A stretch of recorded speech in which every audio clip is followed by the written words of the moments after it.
Okay, ekyaba promoters okubantu ne basudde Ebyuma balangidde Abitex bwe tubadde wali kale nalangidde emyezi ebiri nga bajja kuddako Easter simanyi lwaki era baddako bivulwe alangidde emyezi ebiri bakomeko ku Easter. We've had Cindy as a president waguze Ebyuma from stage, sound, lights, kwetegeka. Gwe kino ekintu wakirabira wala ogenda kutandika okutegeka abayimbi banno olwokuba bano basuddewo Ebyuma. Nakirabira wala actually. I bought my equipment last year. Nga bino tebandaba at all tebyaliwo. Like 2 months before this is when I bought my equipment, the stage, na buli kimu nga bw'okyogeddeko.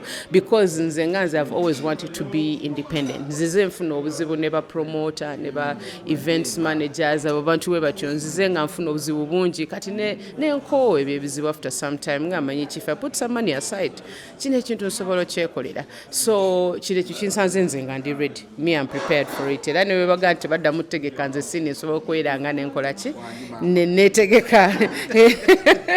Era ba artists abamu who want to work with me, I have sound, I have lights, I have everything. You can contact me netukolachi netufuna engeri gye tukikwasaganya. Sikikoze mbu kubanga bali bakitadde. No, nkikoze because nze I want to be independent. Nali nfuna obuzibu nti omuntu otekawo stage oyagala enough light, enough sound, naye promoter ayagala ekisinga okumusavinga kajja. Kati ye abagenda kukola kufuna byuma according to how much he's going to spend. Tatunulira gwe nti production egenda kulabika etyo ogenda fana notya ku stage kati nengamba kankyegulire so that when I come I represent myself engeri gye njagala okulabikamu n'okusoundinga. That is how I wanted it to be. Si promoter per se. Sinatuuka kubeera promoter, but I think I do events as well. I'm an events organizer and an artist as well. Yes.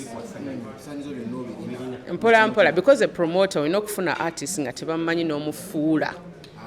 Yeah, because that is a promoter nze kyentegeera nti yeetaaga okumupromoting nti omujje Kampala bejinja tebamanyi. That's promoting them from where they are to taking them to places where nobody knows them. That is promotion, and that is something Chesi never call. Abo si ba promoter oba event organizer because bafuna artists already bamanyi. Already I need in already inaka audience na muyita.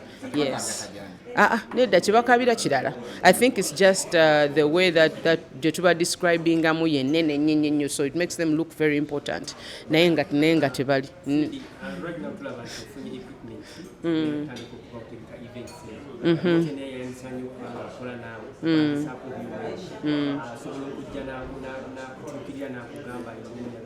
Yes, absolutely.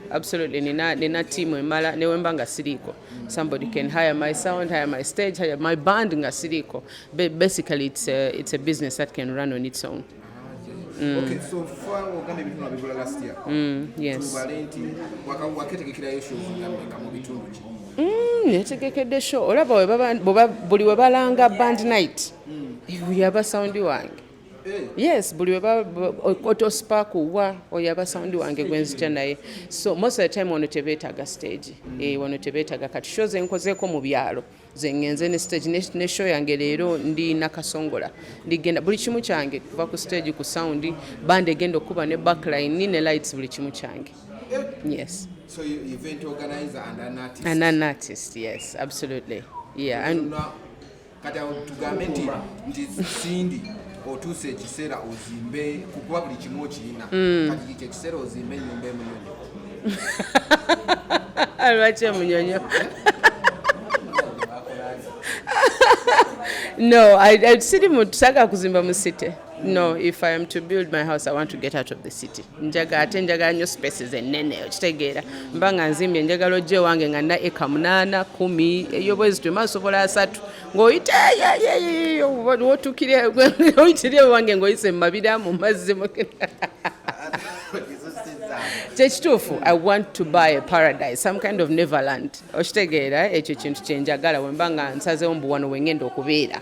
Njagala kibeere bwe kityo. I don't like small spaces. Okay, so bali jjo kiganya okuzimba kola byonna byotegedde okukola ng'omuyimbi bituuke. Yes. Sina artist ne weeru beetegeka. Yes. Davido yeetegeka, Wizkid yeetegeka, bakola shows nga zaabwe. Yeah. So otandise okituukiriza. Yes, that is true. Obulaba edda, like a few years ago nabagamba it's about priority. some artists kisinzira ayinza okupanga yo priority y'okukola ekyo at that time kati for me teyali. My priority was about building my career to a point that ndi independent and it can run on its own and also kisobola okugasa omuntu omulala, then I can look at other things bye njagala okukola. Tusubire show this year ya Cindy already buli kimu akirina luli weetegeka naye nga sound ina womujja ku Nexus uluno obirina tusubireyo concert mu kibuga wakati nga Cindy yeetegese buli kimu kike kyagala kyono naddala sobola kwonoona ekintu kyange soke tubireke njababuulira nga ndi ready. Njababuulira naye njagala siima bannayuganda encouragement gye bampadde recently because wadde bagenda mu pages ezitali zange ne banjogerako yamanyi live ekintu akiteekamu amaanyi biki as an artist oba tomanyi nti abantu bakiraba naye kati njagala kubeebaza kubanga bakiraba n'okunsiima ne bansiima nti kati yesindi ekintu yakiteekamu amaanyi ne live yasinga biki bwe mbiraba nsanyuka mu mutima. So ekizibu ky'abapromota njagala tukitegeere si ky'aba artist. Kizibu ky'abapromota gye emisolo gino egize nti gitiisa kubanga omuntu wagamba nti yeetaaga omuwe 6% ey'essente z'ogenda osasula buli artist ate before the concert aba kalubiriza nze ntegeera promoter thank you because kati bano promoter abanene ayita ba artist abanene nga mu show yayinanga 10 so budget ye ebeera mu milioni 9-10 okusasula ba artist kati omugamba kuwe 6% nga tanabasasula artist n'abantu banaba kujja shot ennafo batennakola naye yayina ozikuwagwe kati I understand their dilemma so mbadde nsaba tutule tuleme kweswaza temwetaaga tuswaza nga ba artist totaga tula kino ekintu kikwasaganye fembi and that's the best way to representing effenna to URA and I think bajja tuwuliriza naye okweyawula n'okwevuma bino tebirina kyejje bitutwala. Yes. Not heard from that part again. Yes. We're still working on it. Tuliku next week tuinayo like an online kind of conference okwogera how we move forward ne URL okujja okwogera n'abaana because that is not an easy topic. Ekintu ky'omusolo si kyangu mulabe kyekikoze ba promoter right now industry yonna bagijjidde yeah so we're still making a plan on how we're going to do it nga bamanye nti eri national eri buli wamu it's not something you can plan in a day naye nga tugenda kikola we're going to do a sensitization campaign with URA to let everybody know about taxes. Okay. What are your resolutions for this year as UPRS as woman since the HGM UPRS yes URA promoters but the one titles yes Wenga president yeah bino ebintu bitusudde off guard bitufunye off guard naddala ekyabapromoto galino baagala kuva mu kintu that's not something we're expecting at all fenga uma tubaye twagala kunyweza our relationships na buli omu ne basponsor bafene kugamba get the artist to a professional level because abasinga tubaye to operating on an informal level so teach artists how to get professional nti ba artists abamutamanyi nakumanya nti no YouTube bagiraninga batya so we are planning that even with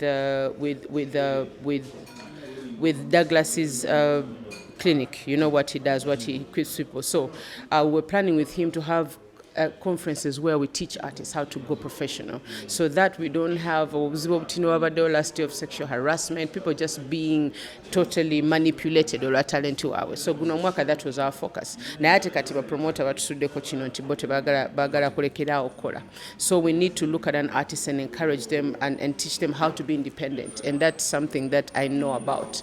So tuli kutuula okulaba tusiza nti artist ku point nti ali independent okubeera independent weetaaga kuba nti weegulidde buli kimu it is a mindset okitegeera nti buli kimu kikoleka that's how I believed in the beginning nti byonna nsobola obikola nenne ntandika ki mpola mpola so ffe twagala tuusa artist to that level but it starts by professionalizing obuntu obutini nga music contracts ne producer contracts ne writer buli kimu kibeere clear nga kiri written. Okay, mu bino ebintu byonna mwinamuko mugenda okusomeseza abayimbi how to behave on stage engeri y'okuyimba oli sound we've recently had a share about the criticism zibadde nyingi for shows and you're one of the lady ate gwe president abantu gwe banyumirizamu ku live buli kimu abantu bangi bavudde ne babyogerako Moses Matugi yavudde ate n'ayumba buyombi mweragisa ku stage do you have entegeka okulaba nti nno abayimbi mugenda kukolawo dialogue mu ebintu we're getting a lot of demand from the artists themselves to do that because before the artists bali tebagala kuwuliriza bannaabwe buli artist yali ayagala okuba n'ekyo nti nze kino nkyekolera buli kimu nkimanyi naye kati guno omwaka I think coming from the concerts ezibaddewo recently ba artists bakirabye nti the audience eraba bannayuganda tebakyabuusabuusa bintu if there's a problem kati bakola ki boogera bamanyi okwawula kati you know so ba artists are too demanding for such things kati please help us you know in that point can UMA provide training, can it provide some information on how these things can be done, so we are gathering information for that. Yes, because as a person mfunye nnyo emails about training artists nti abantu bagakale training ako batugamba gwamanyi live ndi ako training but nange ndi muyimbi you know. Yes, so thank you for that question. It's something that we need to look into and see how we can do that. Because before nga bwe kugambye tubadde ne plans ndala nnyo sekyo. Ekyo kyatukubye wala. Okay, waliwo sente bali mukayanira ne mugamba mbono baba wa sente z'okufuna ebintu by'okukozesa aba UPRS. Yes. Mwaka ku mwaka ba UPRS baze batugamba nti no tebalina machinery emala. Buzubu balina kivola besente teziwera buli kaseera nga balemera ku ekyo nti ki tebalina machines era nga buli wetubanje sente bagamba nti tetusobola bawa sente kubanga ebyuma tebikola ki tebimala ne bagenda bafuna billion emu from OWC. I think either OWC, yes, they got $1 billion for facilitating ogula software and everybody buchimu kyebetaaga. It was enough according to what kyebali basabye. So babo ekyo still nakati bakyatugamba nti ki nti era tebalina machinery okitegera, so that is the 1 billion abana ze bagamba nti no byonna ebyo mwasabira 1 billion temwabikola kati muzituwe nazo tukole ki mbu nange nawulira but tetukinako bukakafu because there's this here senti bogenda ku PRS nokuba emmeeza noga nti nze njagala ezange bagamba wayo tumusirise tumuweeyo ki million emu tumuweeyo million 2 bwezi kyo but not official money. Sina bukakafu ku ekyo. Okuba nti no mu lockdown twagimalamu emyaka gyali yes. Bibiri mu abiri mu kintu. So are you contented as a president w'abayimbi ezo sente ekituufu ze bakuŋŋaanya pakakati? No, siri contented also because on that day we bajja ne batugamba nti balina auditor. So if you don't have an auditor, how are we sure that that is the money that you want? Esente zo ziwajjayo. So fena tetuli sure. I think that is why ba artists byonna ebisigale bagano biwuliza bagamba manyi kimu tubbi ekimala eziriwo wakiri mutuweeko tubeko ne kyetulya. Because we tutunulira million 2 ngate bagamba balina potential ekuŋŋaanya yes. Gatulaba ebibiri. Yeah, nkutegeera. It was hard to understand naye this is Uganda.